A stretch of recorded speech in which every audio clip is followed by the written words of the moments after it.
Guys, I don't know what happened to the camera. I think it died. I was giving this lecture about creativity and playing and oneness and torturing my students with Zen philosophy.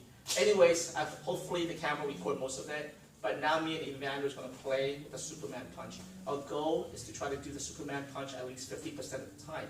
But you can't just do it right off the bat. You have to play with it. You have to make it part of you. Okay? And our goal is to do the Superman punch, not hurt each other, and teach each other to defend it. Okay, go ahead. Yeah.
So for a split second I got really scared.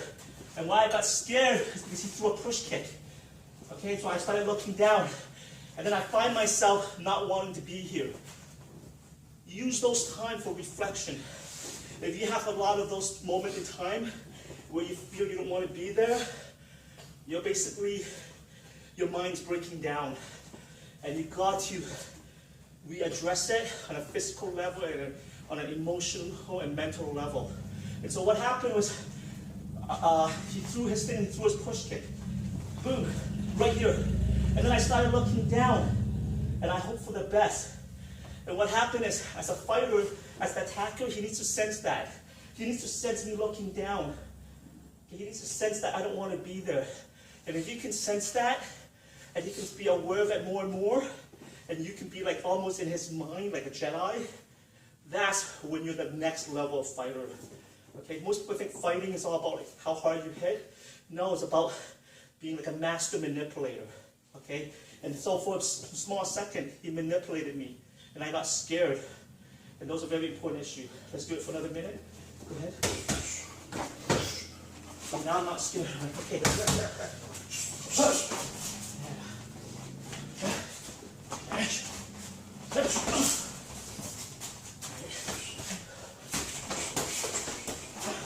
I got scared there. I knew his pattern. So I didn't look, I just looked down. Right? And what happened, it was okay to have the high guard if I see him jump and do it. But what I didn't was that I knew that was his pattern. I lifted it. That's wrong. Okay? The Zen concept is you do when things happen to you. You don't prescribe to things. If you prescribe to things, then you look for patterns, you look for system, you look for outside authority to guide you. So the Zen concept is be one with the universe. And for a small second, his speed was so much faster than me that I just had my hand up. Nothing wrong with that because I recognize his movement. But what if he's like an awkward fighter, or he's kind of like a little bit weird, you know? I don't know if the video died down where we talk about the spirited fox, right? And you want to be careful that you fight with a spirited animal. Okay, another 30 seconds.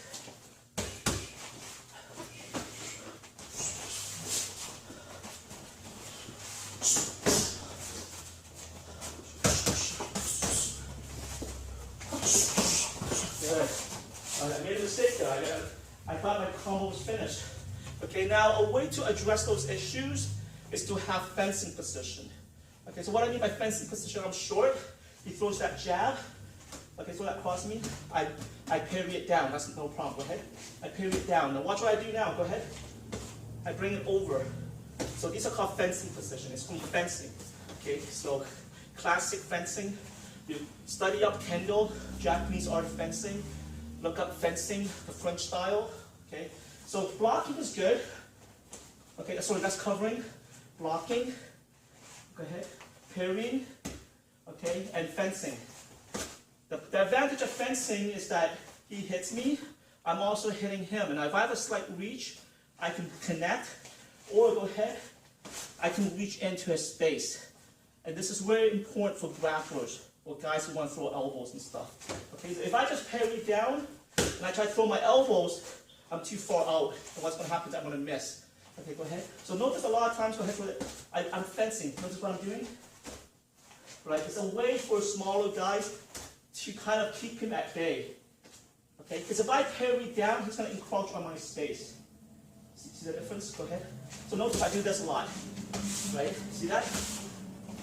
Right? I do that a lot. And the fencing gives a smaller guy, go ahead. You guys get what I'm saying? So fencing movement, you see it a lot. What you see is Anderson Silva, he does this.